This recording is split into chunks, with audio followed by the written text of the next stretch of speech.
What's up? What's up? What's good, baby? And then chilling, man. We got Diallo in the building. Been knowing you for some years, man. Indeed. I think we met back in during the film era. Yeah, when everybody was trying to get the filming on. Right. Yeah. But now you done did like a 360. Now you like in the community a lot. I was always in the community. Oh, back then too. Back then, it was just business. Right. The filming is still, the filming and the video thing is still part of my business aspect. There's no pay in the upliftment of our community. You know what I mean? It's not like a paying job. Right. So we still got to supplement our income. Right. So like, what all you been doing in the community then? Let's just start with the most recent stuff. So right now we have an urban farm on 3rd and Pierce, which is a half an acre. We have a hydroponic system out there. We have an outdoor kitchen out there. We have volunteer Sundays, which is on from 10 to 2 on Sundays. We also have an after-school program, Learn to Earn, where we pay the kids $100 a month to come and learn about STEM and agriculture, agribusiness in the Newtown area. Outside of that, in the political stuff, man, we're still pushing for, we got the body cameras. We got that through. That'll come through the summer. Pushing for trying to get more engagement with younger people, man, to get involved in a political arena in Jacksonville so they can have some type of control over these people that they elect. And also trying to, we got some legislation pushing through for the Citizen Review Board, which is about, if there's something fishy that the cops did, or you still will have some qualified individuals that we put in there or that we recommended that can look at these cases. And that's just on the reactionary aspect. So the preventive side is always dealing with our children, trying to get this city and this state to put money back into the north side, which is underfunded, which creates food deserts, which create unhealthy people, which is the number one killer of black men, black women is cardiovascular.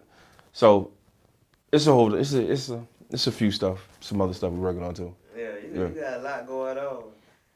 And I know, y'all fought a couple of things with dealing with the police and, the young black people and stuff like that. Mm.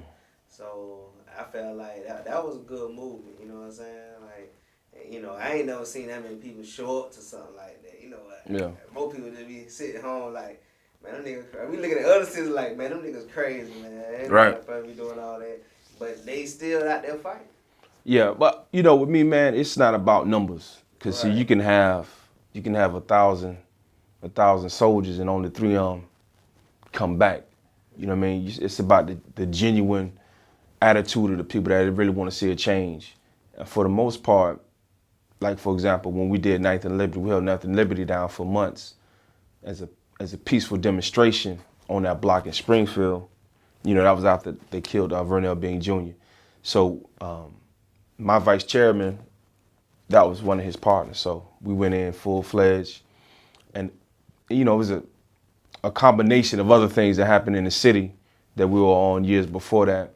And then the other stuff, like when we dealt with out in Sterling and Baton Rouge, we went out there and helped organize, the Mike Brown incident. So it's a matter of people will react to something that they think is fishy, but we want to try to create an atmosphere where our people are more on the preventive side so we don't have to react when something smells fishy. Right. You know what I mean? Because the fishiness is gone because we made sure that these young boys aren't going to see Angela Corey, who will give her 100 years for something minute. And that's why we had a campaign where we switched from Democrat to Republican to help remove her from office. And that's called block voting. And that's the power in those who don't lobby, those who don't spend.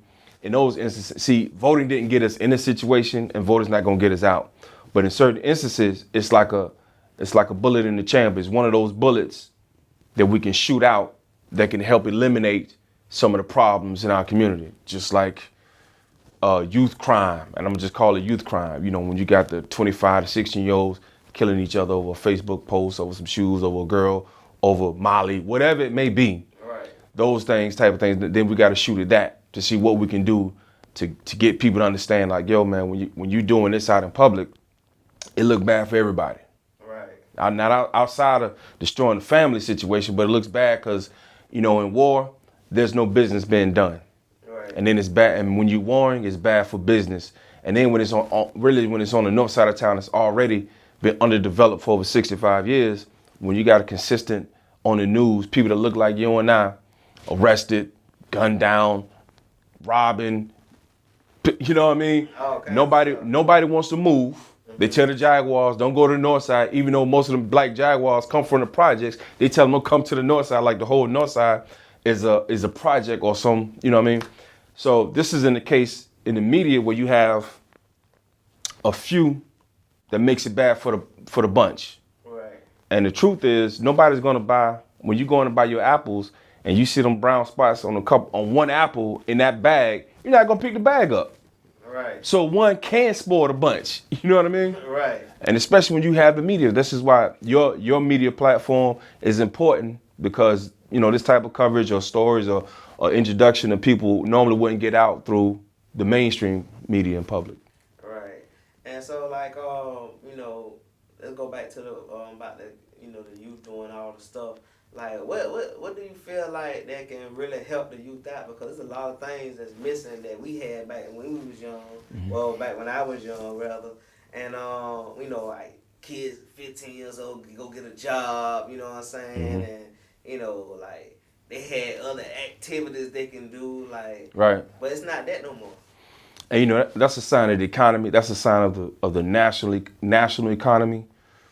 And then, the national always affects the local when it should be the local that affects the national. But your local government gets money from the state or the feds for jobs, and then all these different people come in and make these cuts. So this is why the conversation of entrepreneurship is so important. And that's that real hustle drive. When I say hustle, I ain't talking about dough. I'm just saying that drive to go get it from the muscle. Like, I can't find a job, so I'm going to create my own business. And then I'm going to create my own platform where I can have people the same thing that you guys done here in this building, and like a lot of other small people in the city. So we have to figure out, and then we have to create partnerships and allies with other people who have a reach outside of what our normal circle is. And the saying is, when you look at your circle, that tells you what your future is. And that's in real life friendship, real life in business, in any industry that we're in. So we look at what our network is, and then look at how far that reach will go. So with us, it's a layered thing, man, with our children. It's not necessarily one thing, like we give them jobs. We need culture centers. We need job training, to train that way where we can get them into heavy equipment or whatever it is, because the schools removed a lot of the things that will move these youth into having a real trade. So, when you have a trade or when you learn entrepreneurship, nobody can tell you anything. You can move to any city, anywhere on the planet, run your business or operate certain equipment. Coding, when you get into, even if you get into just teaching, you can go anywhere and teach. Right. So, that's the important thing, man, making sure that we empower these children and have facilities that they can go to that can also help encourage them, because, some of us don't come out of great homes. You know what I mean? Right. Oh, man, I totally agree with that. So, for like the people out here that's going to be looking at this, because, a lot of people that's going to be paying attention and stuff like that. What kind of inspiring words can you give the young people out there, like to make sure that, right now when they look at it, they can instantly think about their life, like what they need to think about?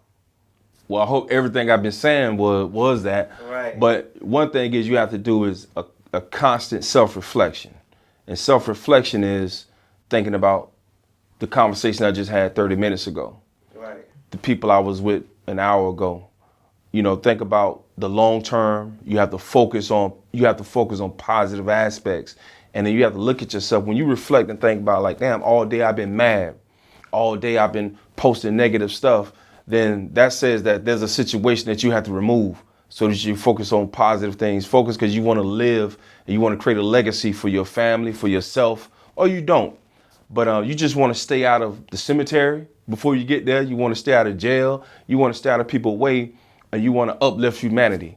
You know what I mean? So the highest form of spirituality is giving of yourself. So when you sacrifice time to do some things for somebody else while helping yourself, I think that's some of the most important stuff we can look at. But don't ever give up, and it really is, like Floyd Mayweather say, hard work and determination.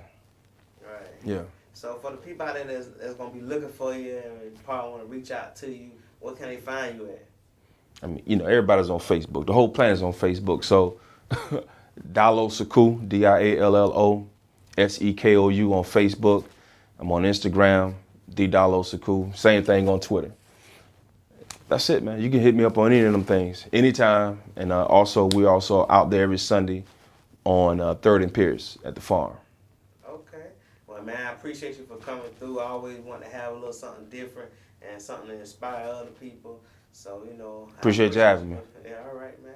See you later then. All right, brother.